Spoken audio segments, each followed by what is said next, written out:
بسم الله الرحمن الرحیم.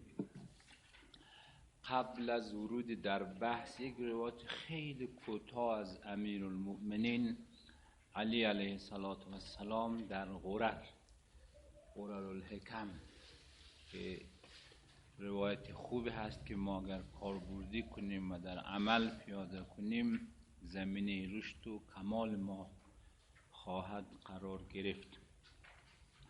حضرت فرموده است که از ذکر مفتاح الانس، از ذکر مفتاح الانس، یعنی ذکر خدا، یاد خدا کلید انس به خدا هست. شما اگر وارد خانه شوید، وارد منزل شوید، باید کلید داشته باشید. دری که مقفل است بدون کلید ممکن نیست مگر خراب کنید.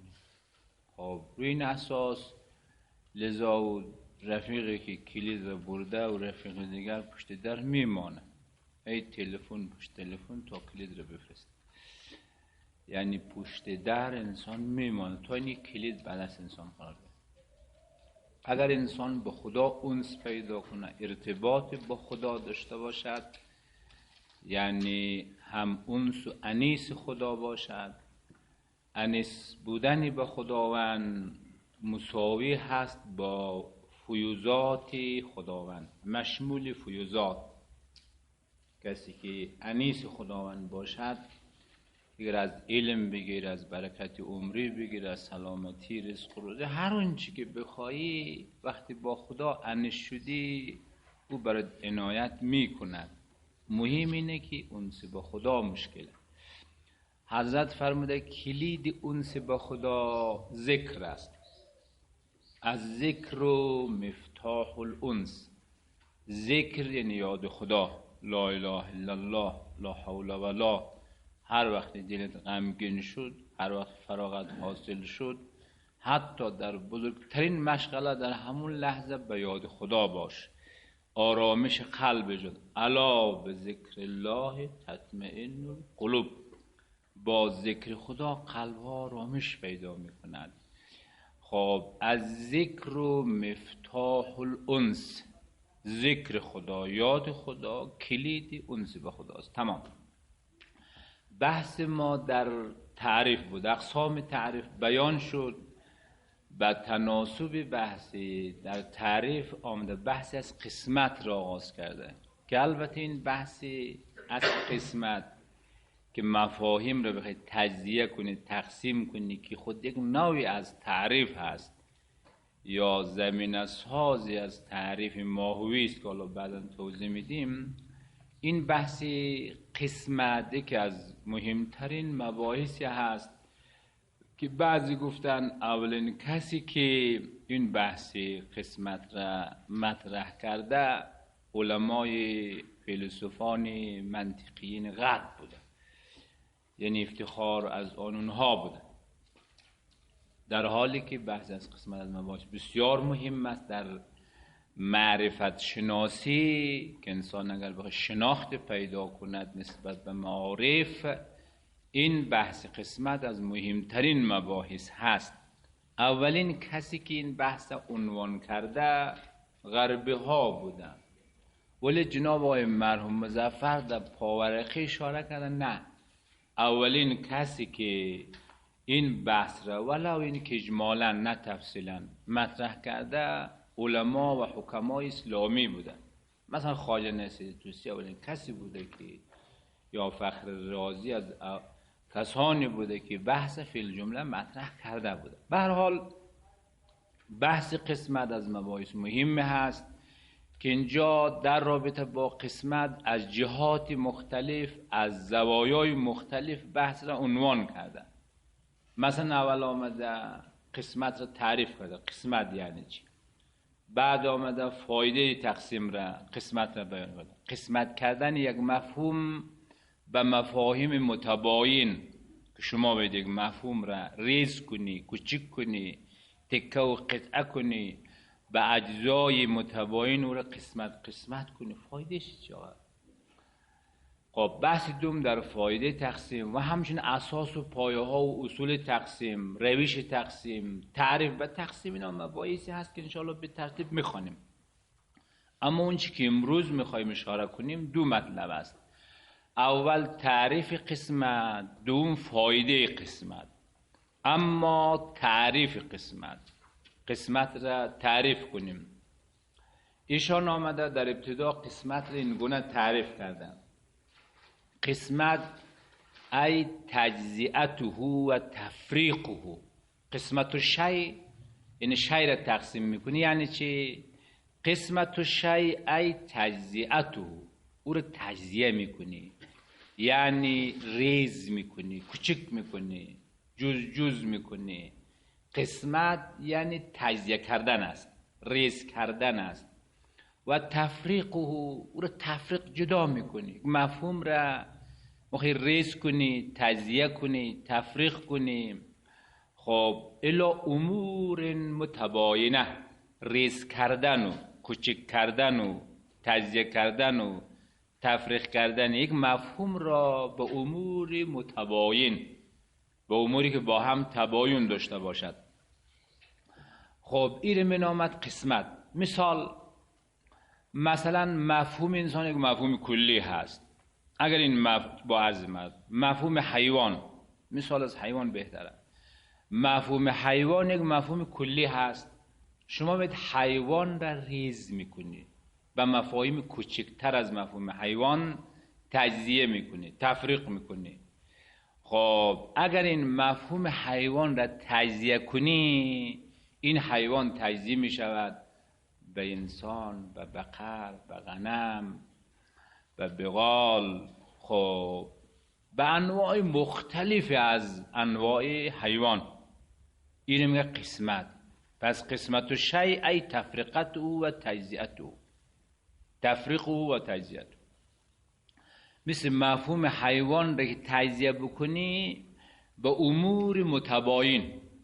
به امور متباین، این امور چیه؟ امور مثل انسان است و بقر است و غنم است و بغال است و قنفوذ است و ابل است و گربه است و خروس است و زیاد میشه به امور مختلف که با هم تباین دارد. البته تباینش ما قبلا بحث داشتیم ظاهرا که تمایز به چند چیز حاصل میشد؟ به 4 چیز. احسن. کدام 4 چیز؟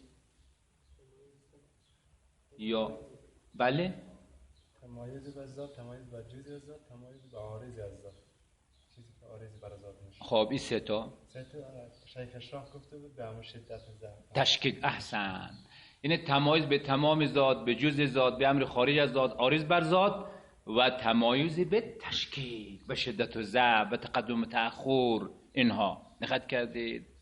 خب در اینجا خوب دقت کنید، در اینجا شما مفهوم حیوان را تجزیه میکنی و تفریق میکنی و ریز میکنی به انواع متباین، به امور متباین. به امور متباین یعنی چی؟ به بقر و غنم و بغال و خروس و چی و چی و چی و چی. همه اینها به تمام ذات تباین داره، به جزء ذات تباین دارن. همین انواع به جزء ذات تباین داره. او جزء چیه؟ او فصل، واسطه فصل تمایز داره. اما در جنس خود که خود حیوان بودن با هم شریک است. دقت کردید؟ این بود تعریف قسمت. پس قسمت یعنی چی؟ قسمت خب در یک کلمه ریز کردن. شما زیاد متعبد کتابم نباشید، یک مقدار ابتکاری. آقا یک عبارت اخرای خیلی فارسی روان سلیس رو بیارد. آقا قسمت یعنی چی؟ ریز کردن یک شی را ریز کنی، تجزیه کنی، تفریق کنی به امور متباین. این میشه تقسیم، قسمت. تمام شد. حالا سوال اینه که آقای تعریفی که شما کردید آیا تعریف ماهوی هست و تعریف لفظی است؟ ایشان فرموده حق اینه که تعریف لفظی هست، تعریف لغوی. در لغت معنای قسمت همینه. شما وقت در فرهنگ مراجعه کنید قسمت این گونه معنا کرده. قسمت یعنی تجزیه، قسمت یعنی تفریق، قسمت یعنی ریز کردن، قسمت یعنی بخش کردن. خب در لغت معنای قسمت همینه. این تعریف ماهوی نیست. چرا؟ با خاطر قسمت اصلا مفهوم ماهوی نیست. قسمت خودش یک مفهومی از مفاهیم هست ولی ماهیت نیست. ما یک وقت توضیح دادیم فرق بین مفهوم و ماهیت که بینشان عام و خاصی مطلق بود بنابر قولی، یعنی هر ماهیتی میشه مفهوم باشه، هر مفهومی نمیشه ماهیت باشه. مفهوم واجب تعالی مگر ماهیت هم؟ مفهومی واجب به ذات صرف الوجود خیلی از مفاهیم میشه ماهیت باشه؟ نه، هر مفهومی که نمیشه ماهیت باشه. قسمت از مفاهیم هست که ماهیت نیست. تعریف ماهی مربوط به ماهیت میشود، نه مطلق مفهوم. پس قسمت یک مفهوم هست که خود دارای ماهیت نیست. وقتی دارای ماهیت نبود تعریفی که میشه تعریف لفظی هست، یعنی تعریف لغوی است. تمام. خب حالا می تعریف لفظی، در می تعریف لفظی وقتی نگاه یک مقسم اینجا تصور میشود و اقسام تصور میشود. حیوان مقسم است، انسان، بقر، غنم، شتر، چی اینو اقسام. هر یک از اون اقسام دو زاویه داره، دو حیثیت داره. از یک حیث قسم گفته میشه، از یک حیث قسیم گفته میشود. از یک حیث قسم است، از یک حیث قسیم هست. مثلا همین اقسام بقر، غنم را از اون حیثی که نسبت به مقسم که حیوان باشه نسبت سنجی بکنی چی گفته میشود؟ قسم گفته میشود. از اون حیث، از اون زاویه‌ای که با اقسامی رو مقایسه میکنی از اون حیث چی گفته میشود؟ قسیم گفته میشود. پس این اقسام هر یک دارای دو زاویه است، دو حیثیت است.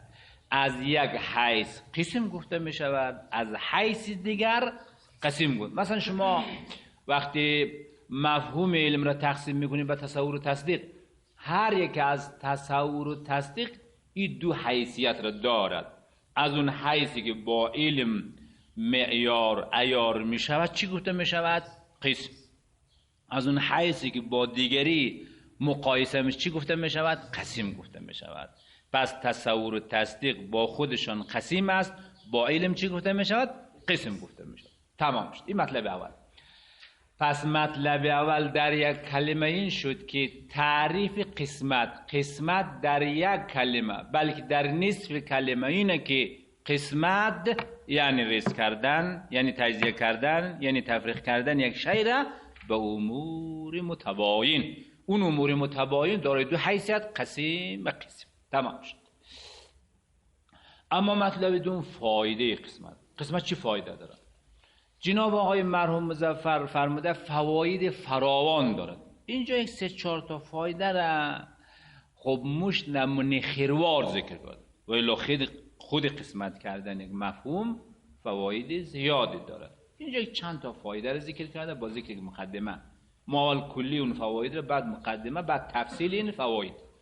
مثلا یکی از فواید قسمتی این اگر شما بخواید در تعریف حدودی معرف را به دست بیارید، حدود یعنی جنس فصلش رو بیارید، جنس قریب فصل قریب رو بیارید، اول باید اون مفهوم تقسیم شود به ذاتی به عرضی تا شما اون حدود و ثغور مفهوم را به دست بیاری. این اولین فایده. حالا توضیح میدم ان شاء الله. پس اولین فایده قسمت اینه که به دست آوردن حدود مرهون قسمت. یک مفهوم تا تقسیم نشود، تا ریز نشود، تا تجزیه نشود، شما به حدود ثغور او دست نمییابید، دسترسی ندارید. خود تقسیم اون حدود ثغور در دست ما قرار میده. این اولین فایده.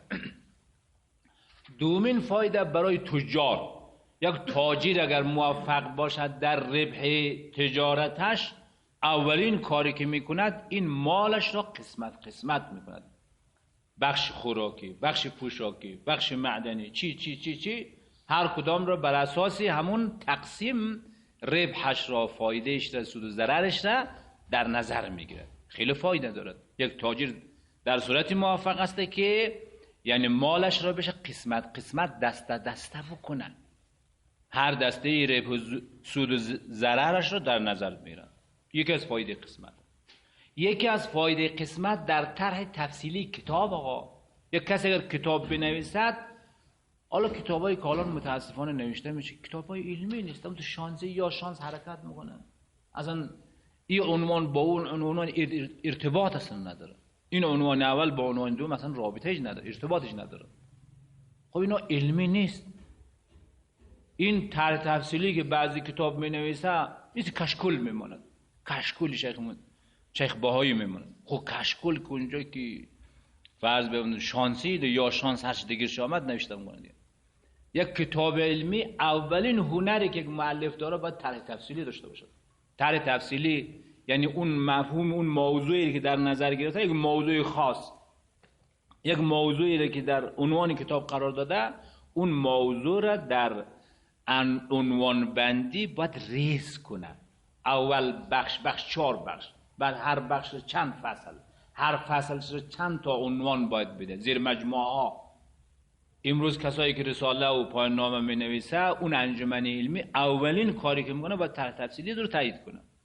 ما یک طرح تفصیلی داشته بودیم، یک ماه طول کشید تا تایید شه. هر بار بودیم انجمن علمی تایید نکرد. نه طرح تفصیلی ما قبول نداریم. با طرح تفصیلی درست باشه، علمی باشه. در حال شما طرح تفصیلی یک کتاب را عنوان بندی، این عنوان بندی که یا شانس که نمیشه هر عنوانی رو خودت انتخاب کنی. باید این عنوان با خود این عناوین، این فصولی که انتخاب میکنی زیر مجموعه اون عنوان باشه، با اون عنوان ارتباط داشته باشه، ارتباط جزء کل داشته باشد.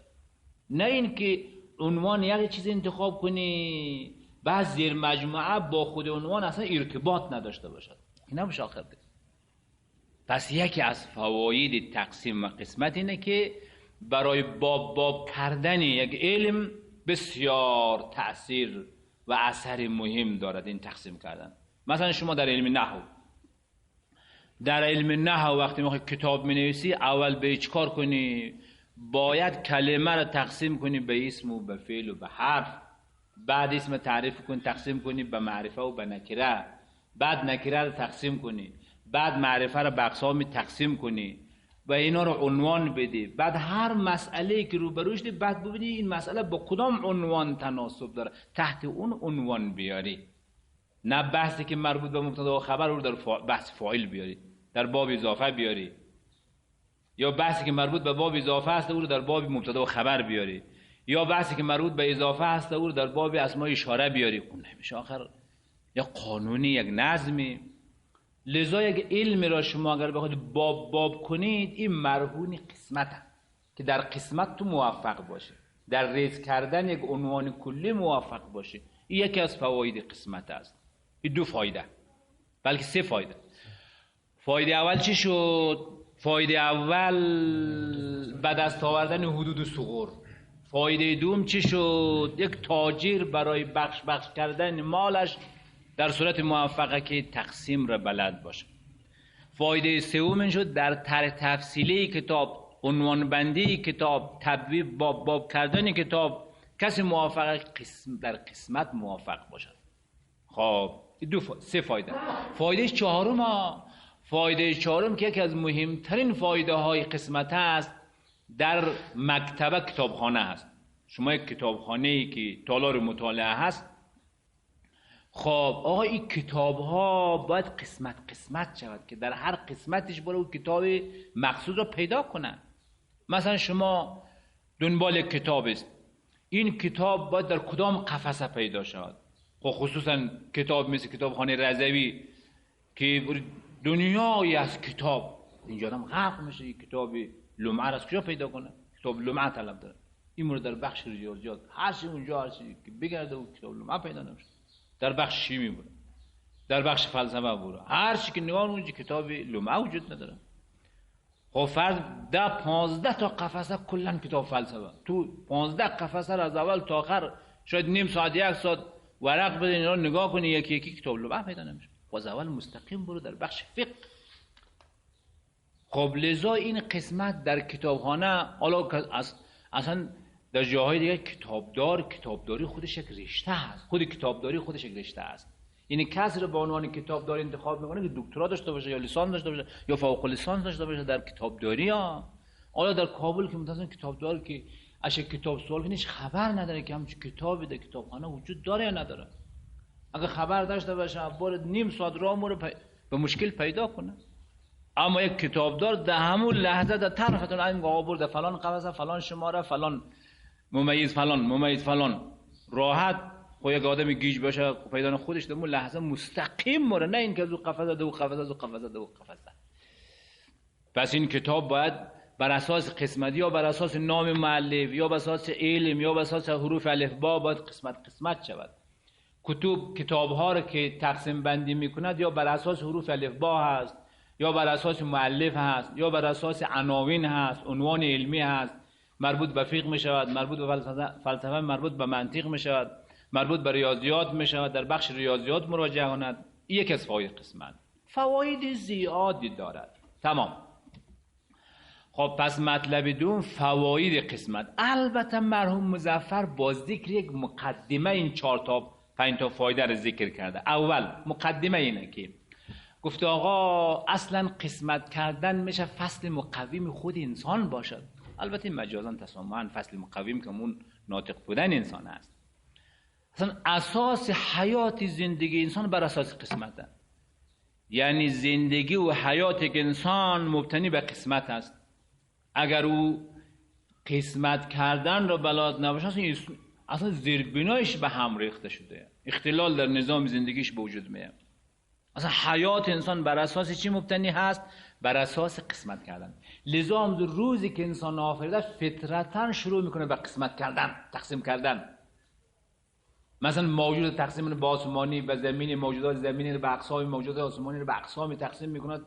گرچه این تقسیم کردن 2 مرحله را در طول تاریخ بشر گذرانده هست. 2 مرحله، یکی مرحله سطحی، یکی مرحله عمیق و علمی. اما مرحله سطحی و غیر علمی قبل از آنی که علم منطق، قبل از آنی که علوم پیشرفت بکنه، خب بشر این عادت و روش و منیش قسمت کردن را داشته بوده، ولی سطحی بوده، علمی نبوده.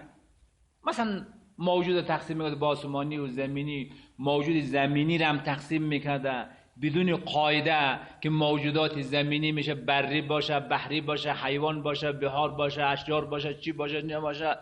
یک قسمی تقسیم میکرده بوده که مثل شلغم شروع میمانده بوده، یعنی یک تقسیم علمی نبوده، اما تو یاشانس تقسیم میکرده بوده. یه میگه تقسیم سطحی غیر علمی که در ابتدای انسان مسئله قسمت بوده، ولی قسمت تقسیم کردن سطحی غیر علمی، سطحی قشری. یک مرحله. مرحله دوم که بعد از اونی که علم منطق آمد، پیشرفت کرد، علوم پیشرفت کرد، این تقسیم بر اساس معیار بوده. یعنی ما به امتیاز را در نظر میگرفته که ما به امتیاز ما آیا تمام ذات است، جزء ذات است، امر خارج از ذات است، به تشکیک است، بر اساس معیارها تقسیم میکرده بوده. لذا بر اساس تمام ذات اگر تقسیم میکرده بوده، تمام اشیا را به 10 مقوله تقسیم میکرده بوده. اگر بر اساس جزئیات تقسیم میکرده بوده، یک جنس را به انواع تقسیم میکرده بوده. بر اساس عوارض اگر تقسیم میکرده بوده، یک مفهوم را به اصنافی، به افرادی تقسیم میکرده بوده. لذا تقسیم به افراد، تقسیم به اصناف، تقسیم به فرض بفرمایید که انواع، تقسیم به اجناس، اینا بر اساس معیارهای علمی هست. اگر شما بخواید یک مفهوم کلی را به تمام ذات تقسیم کنید، به تمام ذات دو شی با هم تباین داشته باشد، خب این را به چی تقسیم میکنید؟ به اجناس عالیه، به مقولات دگانه که معیار تقسیم برجسته کردن تمایزی به تمام ذات هست. اگر یک مفهوم را به انواع تقسیم کنی، اونجا ملاک تقسیم چیه؟ ما بالامتیاز جزء ذات هست، جزء ذاتش رو باید در نظر بگیری. و اگر بخوای به اصناف تقسیم کنی، اگر یک مفهوم رو به افراد تقسیم کنی، اینجا ذات داخل نیست. ذات رو دخالت نمیده برای ما به امتیاز، بلکه چی رو دخالت میده؟ یک امر خارج از ذات که عارض بر ذات میشه. لذا یک مفهوم رو به اصناف، مثلا انسان رو تقسیم میکنه به ایرانی و افغانی و پاکستانی، این ایرانی و پاکستانی و افغانی امر عارضی هست. یا مفهوم انسان را تقسیم میکنه به زید و خالد و تقی نقی بقر و چی، اینا به خاطر امر عارضی هست تقسیم میشود. دقت کردید؟ خب روی این جهته که همین نفس همین تقسیم، که تقسیم را به ذاتی و غیر ذاتی، غیر ذاتی را هم به امور تقسیم میکنه، از همینجا شما میشه حدود ثغور یک مفهوم را به دست بیارید. وقتی بعد ذاتی تقسیم کردی، ذاتی یا به عنوان اشتراک است یا به عنوان امتیاز است، این خودش هم جنس و فصل را به دست میاره که در سرانجام میشه اون جنس قریب، فصل قریب را از اجزای تعریف قرار بدید. اینجاست که تقسیم معبر و ممر می شود برای وارد شدن در حدود و ثغور. و همچه فواید دیگه ای که ما توضیح دادیم تکرار نمی‌کنیم. حالا در یک کلمه جمع کنیم و تطبیقی در عبارت. شما هم دقت کنید انشاءالله در یک کلمه بحث جمع و تطبیق در عبارت یک مقدار زیاد هست. خب بحث ما در قسمت عرض شد که از جهات مختلف قابل بحثه. اول تعریف قسمت، دوم فایده قسمت، اصول و پایه های قسمت، روش های قسمت، تعریف و قسمت گناه سیاتی. بالفعل ما آمدیم قسمت را از دو جهت بحث کردیم. اول تعریف، دوم فایده. در تعریف گفتیم قسمت تعریف شده. کدام تعریف؟ تعریفی لغوی، نه تعریف ماهوی. و این تعریف یک مقسمی داشت، اقسامی داشت. اون اقسام دارای دو حیثیت بود. از یک حیث قسم گفته میشد، از یک حیث قسم گفته میشد. این یک مطلب دوم فواید قسمت بود، با ذکر اون مقدمه که انسان بر اساس قسمت استوار است. اساس انسان را، اساس زندگی انسان را قسمت تشکیل میدهد. و این قسمت چند مرحله پیدا کرد؟ دو مرحله. یک مرحله سطحی غیر علمی، یک مرحله علمی و عمیق که بالفعل همون مرحله دوم مورد بحث است که بعد از تأسیس علم منطق این تقسیم به وجود آمده. بعد از این مقدمه آمد فواید قسمت را ایشان ذکر کرده. چند فایده ما ذکر کردیم؟ 4 فایده. فایده اول چی بود؟ حدود الثغور. فایده دوم چی بود؟ یک تاجر موافق است که مالش را بر اساس قسمت سنجش بکنه. فایده سوم چی بود؟ بله برای طرح تفصیلی کتاب، این طرح تفصیلی کتاب بر اساس قسمت. فایده چهارم چی بود؟ تنظیم کتاب ها در یک مکتبه، در یک کتابخانه بر اساس قسمت یا بر اساس نام مؤلف یا بر اساس حروف الفبا یا بر اساس عناوین علمی. حالا عبارت بخونید. القسمت تعریفها قسمت شیء یعنی چی؟ این قسمت شیء معرفه. قسمت شیء تجزیته و تفریقه الی امور متباینه. قسمت شیء یعنی تجزیه کردن اون شیء، تفریق کردن اون شیء به سوی اموری که با هم تباین دارن. و هیمون قسمت از معانی بدیهیه غنیه از تعریف است. از امور بدیهی است، از امور نظری نیست، بلکه از ماهیت اصلا نیست، از مفاهیم است. و ما ذکرنا در داخل. آقا وقتی که قسمت از امور بدیهی باشد، از مفاهیم باشد، نه از ماهیت، خب چرا شما تعریف کردید؟ برای چی تعریف کردید؟ ما تعریف کردیم، ولی تعریف ما لفظی بود. و ما ذکرناه فانما هو تعریف لفظی لیس الا هو. آقا ما ذکرنا فانما هو، من ما ذکرنا تعریف لفظی است که نیست جز من تعریف لفظی. دیگه ما تعریف ماهوی نداشتیم چون ماهیت نیست، از مفاهیم است. و یسمى شیء مقسما. خب آقا میگم یک تعریف لفظی کردی، اون مقسم چی گفته میشه؟ اون شیء چی گفته میشه؟ اون امور متباینه چی گفته میشه؟ و یسمى خود شیء مثل حیوان مثلا مقسم گفته میشه. هر یک از اموری، اون چنان اموری که انقسم الیها، که تقسیم شده اون شیء به سوی اون امور، اونها قسما گفته میشه. البته تارتن این از یک زاویه، از یک حیث قسم گفته میشه. چی وقت؟ بالقیاس الی نفس المقسم، از اون زاویه که با مقسم رو سنجش میکنی او قسم گفته میشه. ولی قسم گفته میشد اخرى بالقیاس الی غیره، بالقیاس به سوی غیر اون مقسم. از اقسام بین خود اونها اگر مقایسه سنجش بکنی قسم گفته.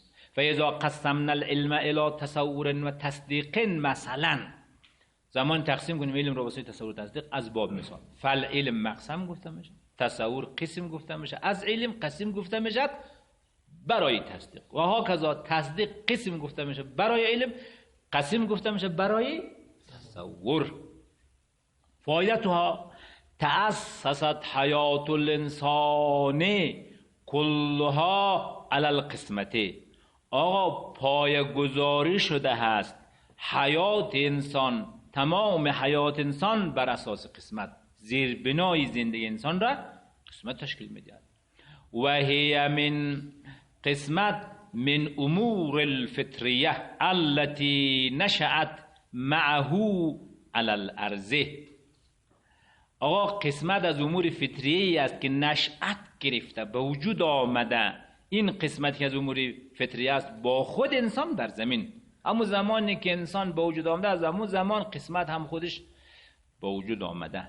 فإن اول شیء یصنعه، اولین چیزی که انسان او را میخواد به وجود بیاره چیه؟ تقسیم اشیا را به سوی سماویه و ارضیه. موجودات ارضیه را به سوی حیوانات و اشجار و انهار و احجار و جبال و رمال و غیرها. جبال و رمال که میفهمید معنیش؟ نه رمال چیه؟ بله قطعا ریگه که بفهمید، جبال فهمیدن. جبال یعنی کوه و غیرها. و ها کذا یقسم یا یقسم. اینا رو میشه تقسیم کرد و تمیز داد معنای را از معنای دیگری و نوع را از نوع دیگری. خروس را از گربه باید تشخیص میدادم که حاصل میشود برای انسان مجموعه من المعانی و المفاهیم. بر اساس این تقسیم است که به قدر معنا خلق میشود که واویلا، بعد در فکر وضع لفظ میمانه که برای هر معنا چی لفظ رو وضع کنه خدایا. و ما زال البشر علی ذلک، ثابت قدم است بشر علی ذلک، بر همین تقسیم کردن، حتی استطاع، تا اینکه توان پیدا کنه، ایزع، این که وضع کند برای هر یک از معانی کی توسل الیها فی التقسیم، برای هر یک از معانی کی اون چنین معانی که توسل و واصل شده انسان به سوی اون معانی در تقسیم کردن، ایزع لکل واحد من المعانی لفظا. این لفظا مفعول به یزع، باید وضع کنه برای هر معنا یک لفظ رو.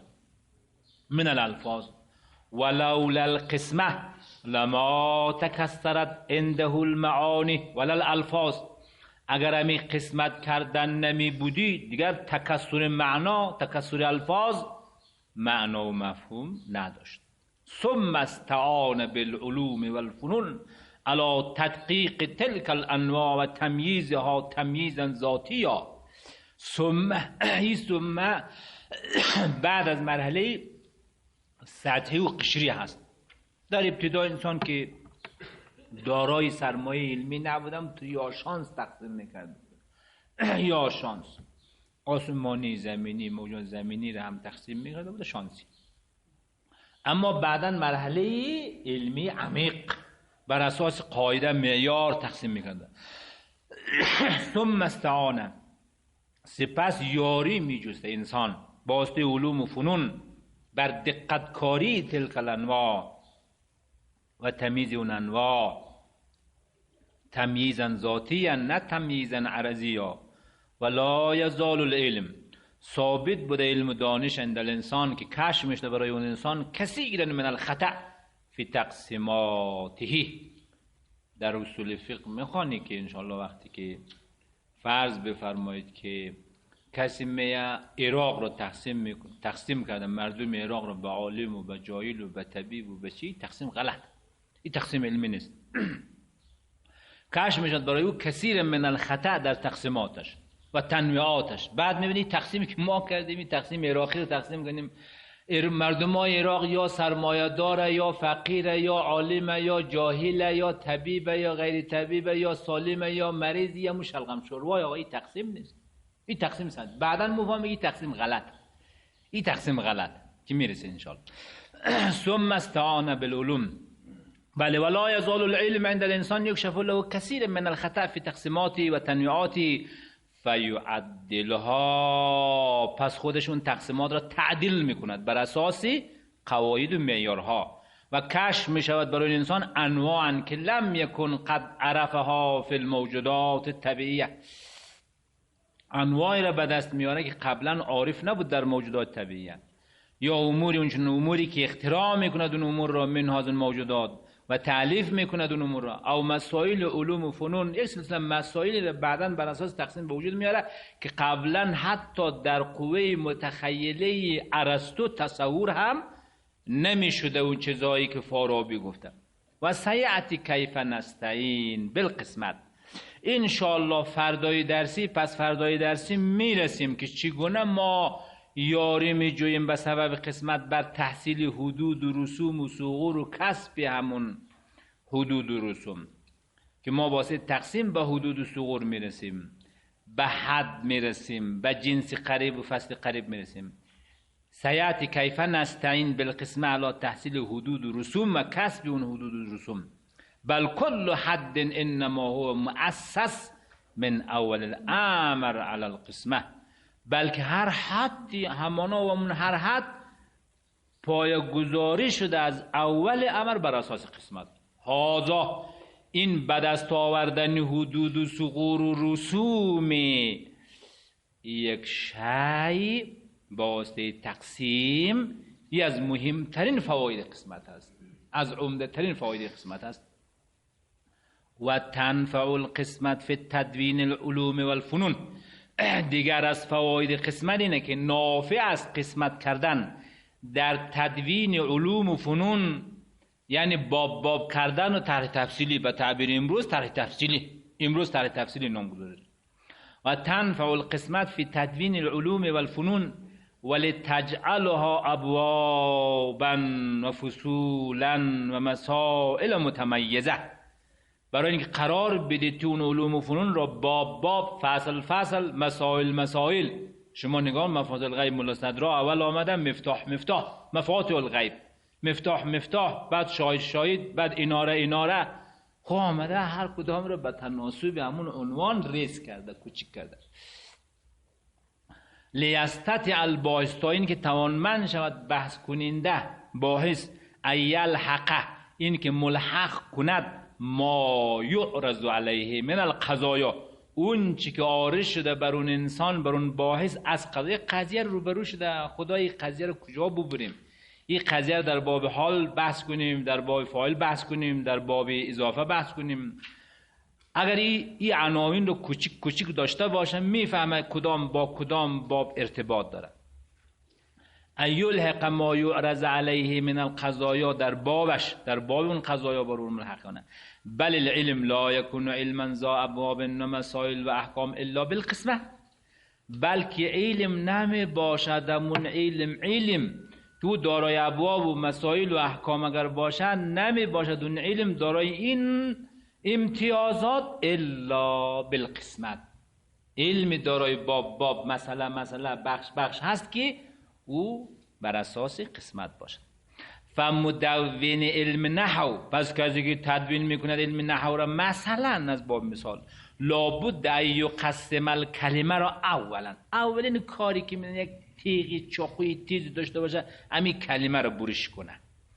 ان یقسم الکلمه را اول کلمه را تقسیم کنه به اسم و فعل و حرف، ثم یقسم الاسم مثلا الی نکره و معرفه و المعرفه را الی اقسامه، نکره را الی اقسامه، و یقسم فعل را به سوی ماضی و مضارع و امر، بعد ماضی را به انواعی، مضارع را به انواعی، امر را به انواع. و کذالک حرف را، آقا حرف چند قسم مجموعه حروف چند تا بود؟ اختلاف مشهور 17 تا. خب روی این اساس باید که این حرف هم تقسیم کند اقسامی، بر کدام را در بخش خاصی بحث کند. هر و اقسام کل واحد منها و یذکر لکل قسم حکمه، هر قسم حکمش رو بیان کند، حکمی که اختصاص به قسم دارد. و ها کذا فی جمیع العلوم، برو در علم اصول، برو در علم منطق، همینطور. و تاجر فایده سوم، و تاجر ایضا، آقا همین تاجر بنده خدا که بخواد تجارت کنه اگه قسمت را بلد نباشه گیج میشه و چیکار کنه، چی بخره. و تاجر ایضا یلتجی، رو میاره به سوی قسمت در تسجیل دفترش، در استحکام دادن دفتر یادداشتش. این است که باید را قسمت و تصنیف اموالش، تا اینکه آسان شود بر او استخراج حساباتش و معرفت ربح و خسارش. و معرفت ربحش و معرفت خسارهش که چقدر سود برده چقدر خساره متحمل است. و کذالک بانی البیت، آقا یک کسی خانه خود درست میکنه، این باید سالن رو کجا بگذاره، حال رو کجا بشه. گفت آقا حال داره یا نه؟ گفت حال نداره متاسفانه. خب اینجا همون دالز، افغانستان همون دالز مو یا ایرانی ها حال داره یا نه؟ آقا حال داره یا نه؟ میگه حال نداره. پس حال که نداره حال نداره. روی این اساس اون دالز کجا باشه، این اتاق خواب کجا باشه، اتاق پذیرایی کجا باشه، نه اینکه دستشویی رو به دالز بگذاره. اینا بر اساس تقسیم باشه، باید دستشویی در یک جای باشه، حمام در یک جای باشه، دالز در یک جای باشه، اتاق خواب در یک جای باشه، مهمان پذیرایی در یک جای باشه. این های قسمت. لذا گفته که والبانی البیت و مرکب الادوات الدقیق یستعین علی اتقان عمله بالقسمه و الناس از قدیم قسم و زمان را و سوی قرون و سنین و اشهر و ایام و ساعات و دقایق و ثوانی لینتفعوا، تا اینکه نفع ببرد به اوقاتشان و یعرف اعمارشان و تاریخشان، تا عمر خود بدن چند سال عمر، تا تاریخ بدن در کدام تاریخ، جنگ جهانی اول، جنگ جهانی دوم. آقا اون مثلا این اتمی که در هیروشیما انداخته شد چند میلیون انسان قتل عام شد، در کدام تاریخ بود؟ اینا باید بر اساس تقسیم زمان باشد. و صاحب المکتبه، یعنی کتابخانه، تنفعه نفع میدهد اون مکتبه اون صاحبش را، قسمتها قسمت اون مکتبه به حسب علوم یا به حسب مؤلفین، تا اینکه داخل کند اون صاحب المکتبه ای کتاب جدید یأتیه فی بابه. یک نفر آمده وقف کرده 10,000 جلد کتاب وقف کرده، کتاب های به انواع مختلف، این رو باید همه در یک جای بگذاره؟ نه، هر کتاب رو در همون باب خودش قرار بده. لیستخرج بسهولت ای کتاب یشاء، تا اینکه به آسانی حتی کتابخانه مرتبه داره. او کسانی که مثلا دوره دکترا میرسن در هر کتابخانه نمیشه بره، چون او کتاب داره در رشته عام مثلا تخصص داره، این باید در یک رشته خاص در همون موضوع. لذا کسی که پایین نامه می‌نویسه مورد او کتابخانه مخصوص تخصصی و باید کارد ورودی داشته باشه. تا بگو آقا ما در این موضوع می‌خوایم کتاب مطالعه کنیم، کتاب به ما معرفی کن، او وظیفه‌اش هست برو کتاب‌های بتناسب همون موضوع برش فراهم میکنه، روی میز میارم که آقا این کتابا مربوط به این موضوعی تو هست، دیگه کار خودت زحمت بکش، تلاش کن، مطلب جمع کن. خب به سهولت ای کتاب نشا، کدام کتاب رو میخواد و به واسطه قسمت استعان علمای تربیت علی توجیه طلاب علوم، بر اساس قسمت است که طلبا را درجه بندی من پایه اول، پایه دوم، پایه سوم. نه او کسی که رسائل میخونه او در جرجانی قرار میده، در صرفی میر قرار میده. او کسی که مثلا درس خارج میخونه او رو بیاره در هاشم الله عبدالله ظلم ده. روی این اساس بر اساس همین قسمت است که باید پایه بندش نه، هر کس هم پایه خودش. یک کسی که سویتی میخونه، کسی که رسائل رو تدریس میکنه یا اردو رو بیاره در یک کلاس قرار خوری، این که نمیشه. این رقم بر اساس قسمت باید پایه بندی شود.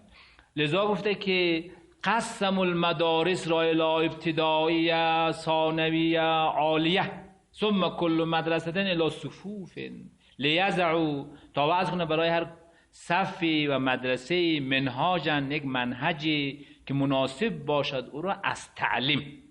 و ها کذا داخل می شود قسمت در هر شأنی از شؤون حیات علمیه و اعتدایی انسان آقا خودش برای خود وقت را تقسیم کنه، چی وقت غذا بخوره، چی وقت منطق را مطالعه کنه، در چی زمان لمعه را مطالعه، در چی زمان رسائل من، در چی زمان یک خلایی داشته باشد، یک کم فکر کنه روی موضوع.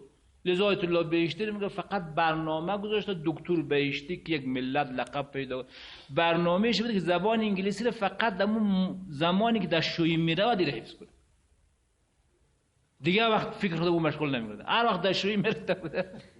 خب امروز لحظه‌ای که حرکت طرف دستشویی بره مورد دستشویی، در خود دستشویی حالا شاید 10 دقیقه اونجا طول می‌کشیده بوده تا طهارت استنجا و اینا، برمیگشته تا در اتاق خود همین مدت روی زبان انگلیسی کار می‌کنه. خب در هر وقت که نمی‌شده بود اون شلغم شوربا میشه دیگه. خب کسی موافق است که یعنی زمان بندی برای خود داشته باشد. در چی زمانی کدام کتاب نمیشه یک مثلا ساعت 8 گاهی تو المنطق مطالعه کنی، گاهی لمعه مطالعه کنی، گاهی رسائل و گاهی هم فرض بفن رادیو گوش کنی. خب اصلا همون ساعت اختصاص به همون برنامه تو داشته باشه. این آدم موفقه. یادم ذهنش اتومات کار میکنه که اینجا باید ذهنش پیش خودش متوجه نیست ذهن آمادگی داره که این ساعت ما چی کار میکنه. خیلی آمادگی داره. لذا کسایی که زخم معده پیدا میکنه علتش اینه که در وقتش غذا نمیخوره. این خودش متوجه نیست این ساعت 2 که همیشه غذا میخوره اگر ساعت 2 ساعت رات شوه این معده خودکار اتومات از خود تامین میکنه. زخم معده پیدا میکنه. ما خیلی کارا در درون ما خودکار اتومات انجام خود ما متوجه نیستیم. اگر ما برنامه داشته باشیم نیم از صبح اون نفسی ضمیر ناخودآگاه ما آمادگی داره که فلان ساعت فلان کار انجام می شود. چون خود ما متوجه نباشیم. ما علمی داریم که علم به علم نداریم. علمی داریم که علم به علم نداریم. این علمی بسیط میگه. خب و هكذا تدخل القسمة في كل شأن من شؤون حياة العلمية والاعتدائية ولا يستغني عن هذه القسمة انسان. ولی مهم ما من هذه القسمت در اینجا این است که ما عارف شیم چگونه یاری پیدا میکنیم، طلب یاری میکنیم با سبب قسمت بر تحصیل حدود و رسوم. اما اصول قسمت سیأتی ان شاء الله.